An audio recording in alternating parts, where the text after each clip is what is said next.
another adorable and fluffy pet naman ang bibida this Wednesday morning. Pero Dayan, bago yan, panoorin muna natin ito. Sa unang tingin, aakalain mong isa itong kakaibang uri ng squirrel dahil ito ay may malaking mata at malambot na balahibo. Ngunit ang species na ito ay isang sugar glider. Maliit ngunit kahanga-hangang hayop na patuloy na kinagigiliwan at pinag-aaralan sa iba't ibang panig ng mundo. Ang sugar glider ay kilala sa kanilang kakaibang kakayahan na mag-glide o lumipad mula sa isang puno patungo sa isa pa. Sa kabila ng kanilang maliit na sukat, ito ay may espesyal na membrane na tinatawag na patagium na nakakabit mula sa kanilang mga kamay hanggang sa kanilang mga paa na nagsisilbing isang parachute. Bukod sa pagiging cute at kakaiba, mahalaga ring malaman na ang sugar glider ay nangangailangan ng tamang pag-aalaga. Kaya naman alamin natin kung paano ang wastong pag-aalaga upang matiyak na sila ay magiging masaya at malusog dito sa Wednesday Pets Day. At kaugnayan, makakasama po natin ngayon si Kelting Cruciatan, kasama ang kanyang mga cute sugar gliders. Good morning and welcome to Rise and Shine Pilipinas. Hello, good morning. Rise and shine, Kelting. Oo. Diba? Very feeling ko pag nag-alaga ka ng ganyan, parang nawawala agad ang stress mo. Ganun ba?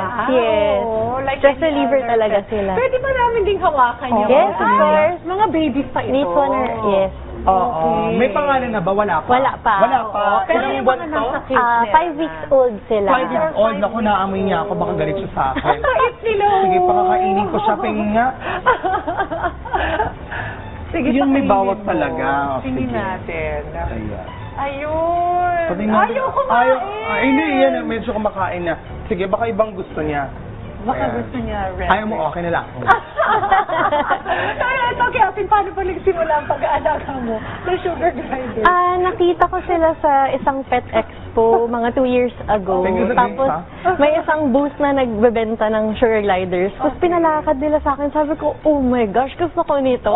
As in, gusto ko na iuwi talaga that day. Okay. Kaso lang, pinigilan ako ng partner ko. Sabi niya, wait lang, mag-research muna tayo. Kasi syempre, you have to know kailangan more naman about talaga them yun. muna Oo. para maalagaan mo sila maayos. Okay. So, eventually, after a few weeks, nung Valentine's, niregaluhan ako ng twin girls, si Mimi wow. and si Sasa. Okay. Sino nagbigay sa'yo? Yung boyfriend ko. Ay, yung boyfriend mo. Joseph. Si Ayan. Joseph, yes. Aga-aga, ha? Ang naman. So, umiyak ka nun.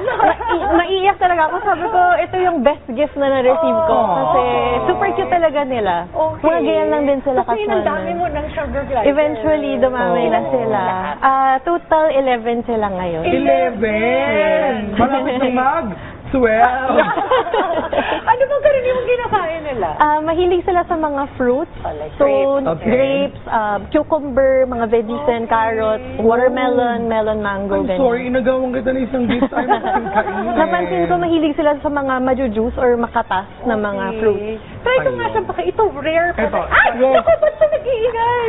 Natakot Hindi siya. ba siya? Hindi na siya gusto. Natakot Okay, din siya. let's try to give Ay, ito pala. give ng food sa kanya. Natakot Ayaw din niya. siya. Susi siya. Kain ka. Ay, masungit. Ayaw. Ito raw. Maamo siguro sa amo lang. Yes, at saka nocturnal kasi sila. Okay. So, medyo maliwanag kasi ngayon sa studio. Okay. So, Direct, pakipatay ko lahat ng ilaw. Adjust po tayo. Mamaya Okay, tayo na. din sila. Dahil sa Naku, inyo baka maliwanag. na-stress siya. Pagka Rise and Shine yung show namin. Okay, papalitan na po namin ng Good Night Pilipinas. So, yung hawak mo, rare siya. yes, Tama, this no? one's rare.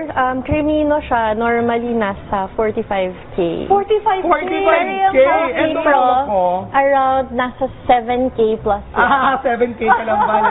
Bibili na kita Kasi classic mura. gray siya.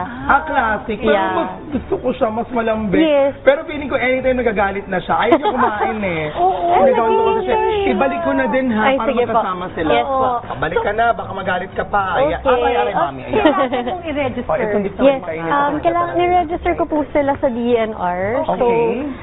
it's called the Certificate of Wildlife Registration. Mhm. Then every quarter, nagre-report din ako ng quarterly breeding report naman. Okay. Also with DNR. Oh, okay. So ano, hindi siya pwedeng, pero pwede pa rin siya gawin pet.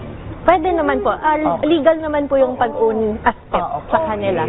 Okay, may recommended cage ba for the Yes, meron po. Yung nakikita po natin right now, this I think is the best for them kasi mahalaga yung nakaka-move around sila, nakaka-glide sila. And kung mapapansin nyo, we have some hammocks, tapos ito yung nest nila, tapos water and yung toys. Kasi usually at night, nakikita ko naglalaro talaga sila.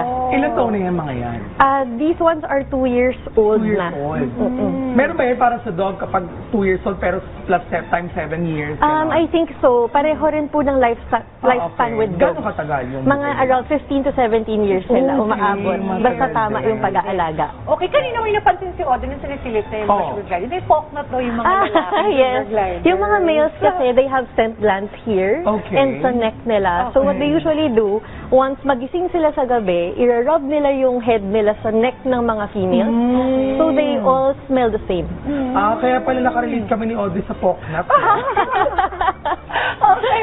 So kung gustong mag-alaga, ano yung mga dapat alam nila as first-time sugar glider owner? Mahalaga talaga na mag-research ng mabuti, lalo na kung ano yung kinakain nila, ano yung best na tinitirhan nila, para syempre, when you decide to own one, you know how to take care of them. Oo, kailangan talaga mag-aral ka rin eh. Yes. Kailangan maging responsible pet owner Yes. ka. May page kayo, yung Misa Moco? Yes po. So, that's because Mimi, Sasa, Momo, and Coco, para hindi na ako mahirapan mag-isip.